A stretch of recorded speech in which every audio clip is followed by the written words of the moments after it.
Number 1, आज जो election की तारीख अनाउंस हुई है। नंबर 2, ECP का रोल और उनसे आईनी इदारे के हवाले से उनसे तवक्कुआत, उनकी जिम्मेदारियाँ। और तीसरी बात, फ्री एंड फेयर इलेक्शंस। आज का दिन खुश आइंद है इस लिहाज से कि कम से कम आज एक तारीख का तयन हो गया सबकी रजामंदी से। प्रेसिडेंट ऑफ पाकिस्तान जिसकी जिम्मेदारी थी, इलेक्शन कमीशन ऑफ पाकिस्तान जिसकी सबसे बड़ी जिम्मेदारी थी और है, और उसके साथ साथ तमाम मुतल्लिका सूबाई हुकूमतों के नुमाइंदों से भी कंसल्टेशन और उनकी कॉन्सेंट लेके आज फैसला भी हो गया और कोर्ट ने उसको ऑर्डर भी कर दिया with the consent of all the concern stakeholders. मैं समझता हूँ कि इस लिहाज से आज का दिन खुश आइंद है। लेकिन साथ ही अफसोस की बात है, हम एक आइनी और जमहूरी रियासत में रहते हुए एक इलेक्शन लेने के लिए PTI को आज तीसरी मरतबा सुप्रीम कोर्ट ऑफ पाकिस्तान से रुजू करना पड़ा। आइन के मुताबिक इलेक्शन 60 दिन या 90 डेज में होने चाहिए थे, मगर बदकिस्मती से 2 सूबों में KP और पंजाब में कोई 13 महीने के बाद इलेक्शन होगा और वेयरएज नेशनल असम्बली सिंध और बलूचिस्तान में 6 महीने के बाद इलेक्शन होगा। अब अगर ये जो तातुल है, ये जो ताखीर है, अगर इस पे किसी को जिम्मेदार न ठहराया गया और कंसर्न वो लोग जिन्होंने आइन की पामाली की, जिन्होंने आइन को मुअत्तल किया, उनके खिलाफ कोई एक्शन ना हुआ, तो ये एक बदनुमा दाग आइन के ऊपर रहेगा और फिर मुस्तकबिल में एक प्रेसिडेंट बन जाएगा कि आइंदा अगर किसी ने ये 13 महीने की बजाय 3 साल बाद इलेक्शन किया तो फिर क्या होगा। और 13 महीने की बजाय अगर 13 साल इलेक्शन न कराया, जिस तरह ज़ियाउल हक ने कहा था कि 90 डेज में इलेक्शन कराएंगे, और वो 11 साल के लिए नहीं कराया और एक बीच में कराया तो लूला लंगड़ा सा इलेक्शन, तो उसका फिर जिम्मेदार कौन होगा। मैं समझता हूं कि आज भी वक्त है सुप्रीम कोर्ट ऑफ पाकिस्तान इस पे भी ज़रूर एक्शन ले, इसलिए कि जब माजी करीब में आप देखेंगे प्रेसिडेंट ऑफ पाकिस्तान ने कंसल्टेशन के लिए इलेक्शन कमीशन को बुलाया था तो उस वक्त भी ये नहीं गए थे। प्रेसिडेंट ने 9 अप्रैल की पहली तारीख दी, फिर सुप्रीम कोर्ट के हुक्म पे प्रेसिडेंट ने with the consultation of election commission 30 अप्रैल की तारीख दी थी, लेकिन इलेक्शन कमीशन ने उसको 8 अक्टूबर में कन्वर्ट कर दिया था और 6 महीने हमारे कान पक गए थे कि जी 8 अक्टूबर को इलेक्शन हो रहे हैं, लेकिन 8 अक्टूबर हवा में तहवील हो गए। फिर आपने ये भी देखा कि सुप्रीम कोर्ट ने 14 मई की तारीख रखी थी, लेकिन उस पर भी अमल दरामद नहीं हुआ।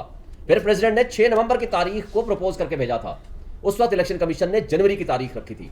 लेकिन जिसको कहते हैं देर आयत दुरुस्त आयत, हम इसमें सुप्रीम कोर्ट को ये क्रेडिट देते हैं कि उनकी इंटरवेंशन से और सुप्रीम कोर्ट के डायरेक्शन पे आज ये फैसला आया है, इस लिहाज से खुश आइंद है। लेकिन इस तारीख धब्बे को भी धोना पड़ेगा और उन किरदारों का तयन करके उनको सजा भी देनी पड़ेगी।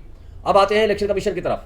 देखें, इस वक्त इलेक्शन कमीशन की जिम्मेदारी सिर्फ एक है, आईनी इदारा है, उनका एहतराम और उनसे जो जिम्मेदारियां हैं, जो उनकी कॉन्स्टिट्यूशनल ड्यूटीज़ हैं, उनको वो समझने की ज़रूरत है।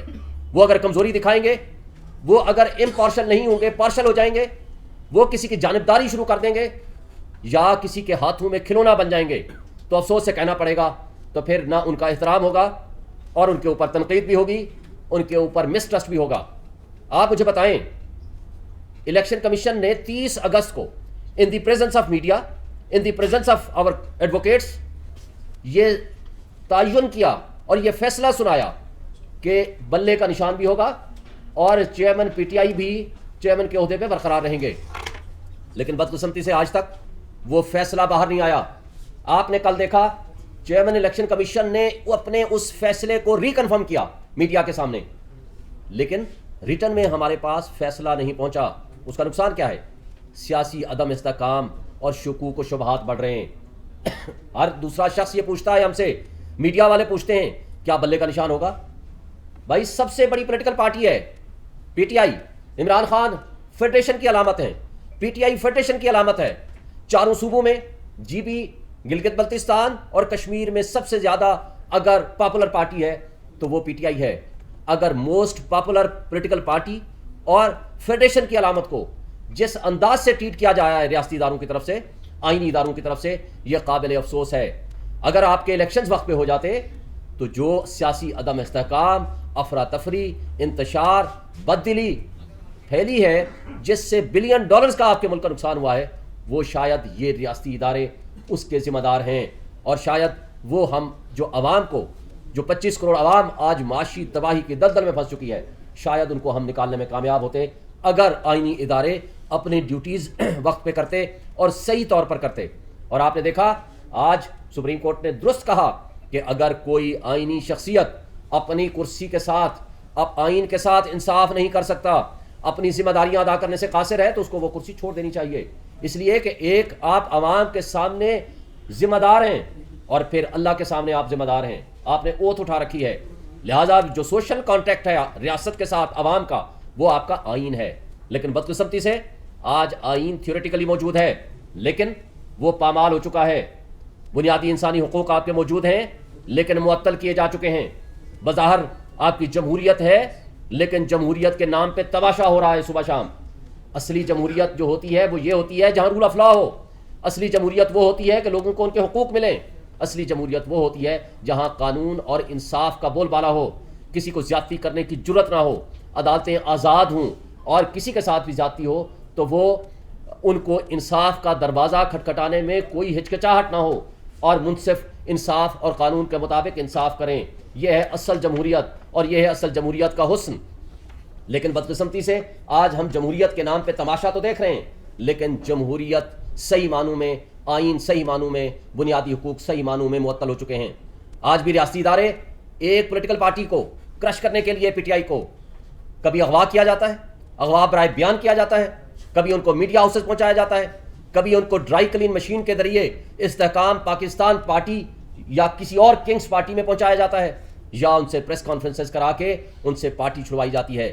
یہ ایڈونچرز اور مس ایڈونچرز کی ریاست متحمل نہیں ہو سکتی. ہماری 25 کروڑ عوام اس کی متحمل نہیں ہو سکتی. آج جو تماشا لگایا جا رہا ہے پاکستان اب اس کا متحمل نہیں ہو سکتا. آپ کی نیشنل سیکورٹی ایٹ رسک ہے, آپ کی معیشت تباہی کے دہانے پہ پہنچ چکی ہے. لیکن بدقسمتی سے وہ ادارے جن کی ذمہ داری ہے کہ لوگوں کے حقوق کا تحفظ کریں, لوگوں کے بنیادی حقوق کو بحال کریں اور فری اینڈ فیئر الیکشن کے لیے فیسیلیٹیٹ کریں, لیکن بدقسمتی سے تمام نگران حکومتیں اور اس کے ساتھ ساتھ الیکشن کمیشن آف پاکستان اور اس کے ساتھ ریاستی ادارے وہ جانبداری کا مظاہرہ کرتے ہوئے لندن ایگریمنٹ کے مطابق صرف ایک پولیٹیکل پارٹی کو, پی ایم ایل این کو فیور کرنے کے لیے اور اس کو سپورٹ کرنے کے لیے, حالانکہ پبلک میں ان کی کوئی سپورٹ نہیں ہے, اس کے لیے مرے جا رہے ہیں, اس کے لیے الٹے سیدھے ہوئے جا رہے ہیں. لیکن افسوس سے کہنا پڑتا ہے کہ ان کو پھر بھی ان کے خلاف مزید نفرتیں پھیل رہی ہیں. بڑے افسوس سے کہنا پڑتا ہے تمام ریاستی ادارے انکلوڈنگ اسٹیبلشمنٹ نے اپنا جو ڈسکریڈٹ ہو چکے ہیں وہ ان کی ان حرکتوں کی وجہ سے ڈسکریڈٹ ہوئے ہیں. لہٰذا ان کو بھی چاہیے وہ ریکنسیڈر کریں, کیونکہ آج آپ کا جو ووٹر ہے 50% سے زائد وہ نوجوانوں پہ مشتمل ہے, اور نوجوانوں کو کے نظریات کو ڈنڈے کے زور پہ تبدیل نہیں کر سکتے. آپ نے 3 دن پہلے لمز یونیورسٹی میں سوال و جواب پرائم منسٹر سے, کیئر ٹیکر پرائم منسٹر سے دیکھ لیے. لہٰذا میں سمجھتا ہوں کہ آج عوام کو شعور حاصل ہے. آج